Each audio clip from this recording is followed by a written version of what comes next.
Olá, nós vamos conhecer agora o livro Valores Humanos no Mundo em Mutação.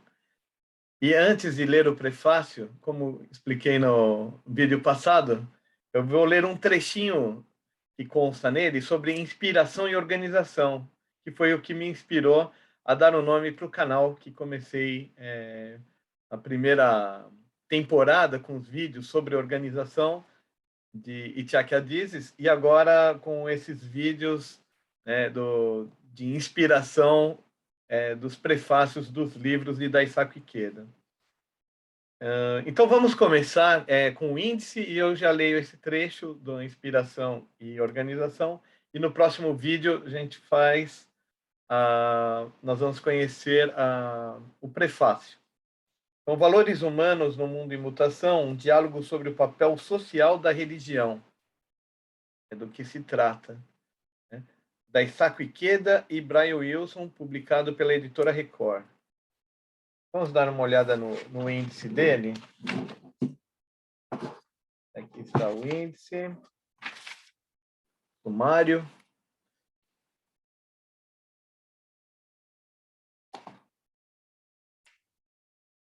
Então, temos o prefácio, que vai ser lido no próximo vídeo. Parte 1. Homo religiosos. Religiosos. A origem do sentimento religioso. Antropomorfismo. Sincretismo. Universalidade e particularismo. Serão universais sentimentos religiosos, elementos místicos, interpretando o milagroso, o racional e o irracional, a ideia do pós-vida, vida passada, presente e futura, Hinayana e Mahayana, existência e não existência, a fé e os frutos do comprometimento. Parte 2. Razão e responsabilidade. A vontade de Deus e a razão humana, arte, religião e realidades internas, sofrimento e culpa, destino e karma, individualidade e vida universal, antídotos para o suicídio, o valor da vida humana, pena de morte, o princípio de Gandhi, religião e política. Parte 3. Os problemas da organização. Companheirismo, valores comunitários no mundo moderno, organização, meio ou fim. Ensinar a indivíduos, não dar cursos. Organização e compromisso. Autoridade e democracia.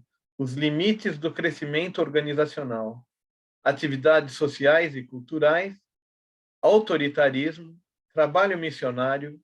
Onde falha a razão. Carisma.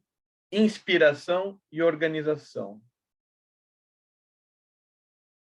Algumas perspectivas históricas. Amor e conflito. Cisma e ódio. Renascença e reforma, o definhamento da igreja, o declínio do cristianismo ocidental, totalitarismo religioso e ideológico, religiões estatais, o que farão os comunistas, religião, estímulo ou obstáculo, relatividade cultural, contribuições para a paz, religião e uma nova ordem mundial, a religião como base da revolução social,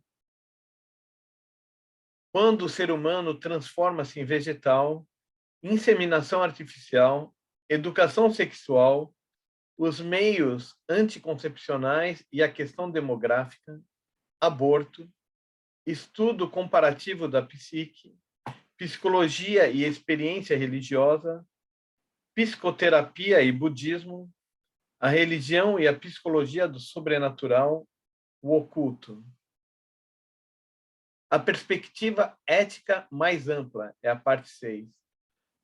O bem e o mal inatos, unidade com o universo, o controle do desejo, sexo por prazer, ética sexual, pecado, religião e moralidade, igualdade, liberdade religiosa, tolerância, teoria e prática, justificação, a imposição de limitações religiosas, religião e valores sociais, o crescimento da ciência, homem e natureza, o futuro da família, relacionamentos pais e filhos.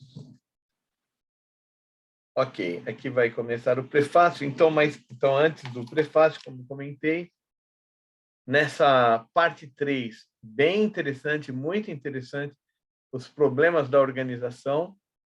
Vou ler aqui então, na página 143, Inspiração e Organização.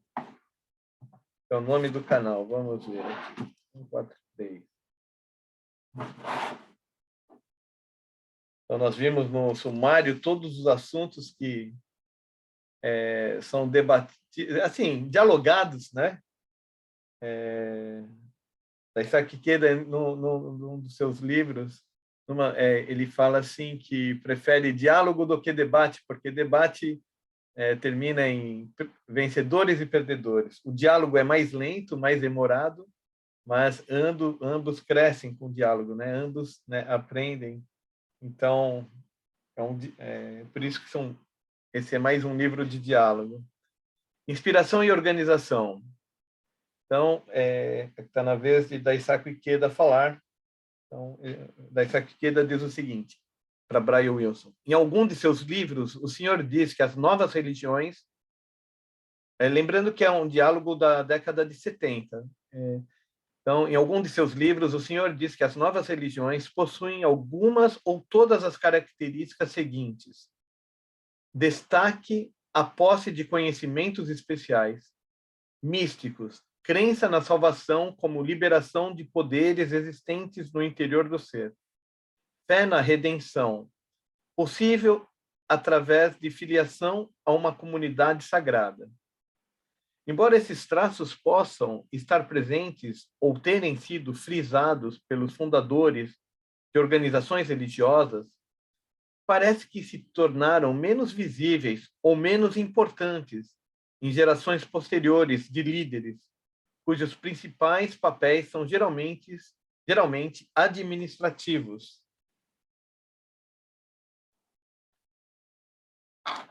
Ou ligados ao que poderíamos chamar de trabalho de relações públicas, tais como elaborar slogans atraentes e assim por diante.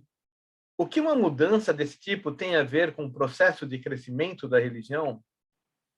Bom, Brian Wilson responde aqui.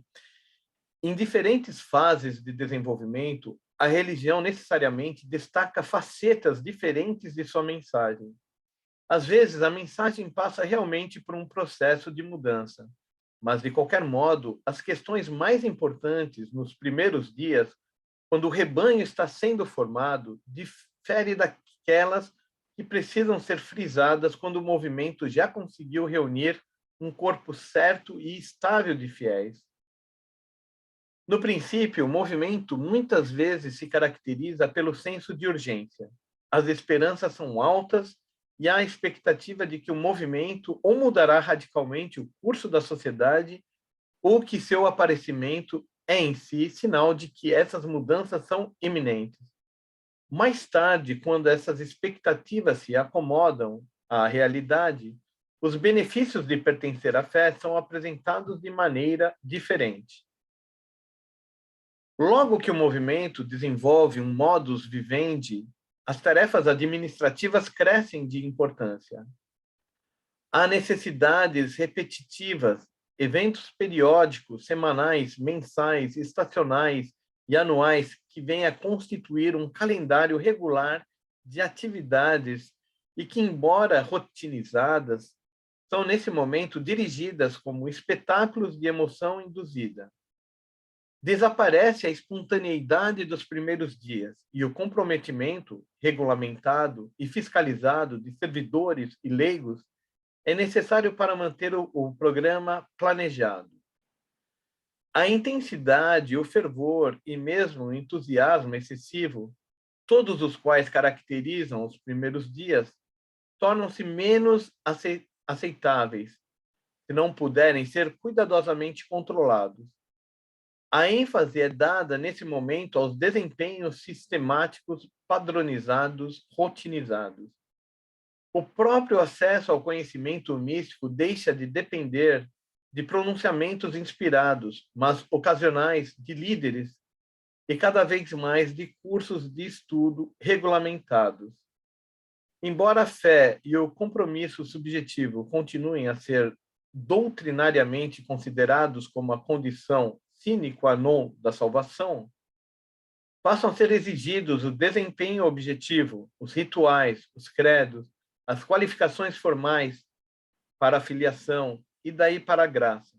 Com o passar do tempo, tornam-se eles, às vezes, rotinizados e perfunctórios. Talvez mais do que outras instituições sociais, a religião vive sempre ameaçada pelos processos de atrito e atrofia, uma vez que o produto da atividade religiosa é intangível e porque elas devem fornecer seus próprios pontos de referência objetivos, em contraste com as atividades econômicas, judiciais, políticas, em grande parte educacionais, que têm produtos objetivos. A renovação do compromisso é uma necessidade recorrente para que não ocorra a ossificação. Há na religião a tendência de todas as vestes cerimoniais, os adereços, os procedimentos e mesmo os ritmos da atividade religiosa se tornarem sacralizados. Em casos extremos como o dos menonitas Amish, uma seita cristã que resolveu viver no isolamento, até mesmo objetivos triviais da vida diária vêm a ser considerados sagrados. Eles consideram até seu modo de vestir como de importância religiosa, julgando sacrilégio qualquer desvio de seu traje ou trajos, tradicional de camponês do século XVIII. Assim, substituir os antiquados colchetes por botões é visto como ato herético. Isso é um caso extremo, mas ilustra a tendência de aspectos incidentais mundanos da atividade religiosa se cobrirem de uma pátina sagrada. Gestos funcionais tornaram-se ritualizados e adereços e procedimentos adquirem significação simbólica sagrada, mesmo que suas origens tenham sido puramente funcionais. A sacralização faz parte da meta da religião, claro, mas também é simultaneamente ameaça a sua capacidade de inspirar o homem a um novo comprometimento e aqueles processos através dos quais sua vida é impregnada de ideais mais altos. Rotinização e sacralização são, às vezes, processos associados. Cada um deles indica a mudança da liderança, daquela do profeta para homens mais interessados em sistema e ordem, seja essa ordem a do sacerdote ou do administrador. Nos movimentos religiosos contemporâneos, é pouco evidente o fenômeno da sacralização. Esses movimentos demonstram grande capacidade de rápida mudança interna e isso atua contra a sacralização. À medida que crescem os organismos religiosos contemporâneos, vêm a refletir os padrões de organização que prevalecem na sociedade mais ampla, que cada vez mais dependem de extensa divisão do trabalho.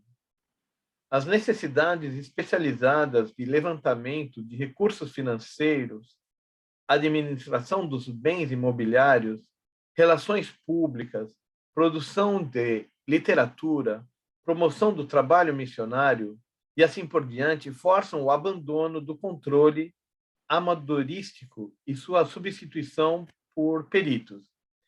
Esses homens tendem a preferir a segurança, os ritmos e procedimentos estáveis, a coerência nas ações e o planejamento sistemático aos impulsos da inspiração inesperada e radical. Tornam eficiente a organização religiosa e criam uma imagem segura, mas às vezes a expensas da expressão espiritual vibrante e vigorosa que marcou a religião nos primeiros dias. Então, esse daqui foi o trecho de inspiração e organização. Esse livro, Valores Humanos no Mundo em Mutação, que na contracapa diz assim: "No mundo em que tudo flui, talvez só os valores humanos permaneçam. Tais valores produziram a moral e o sentimento religioso que, contextualizados no mundo caótico em que vivemos, são temas desse livro, em que o verdadeiro diálogo leste-oeste se realiza.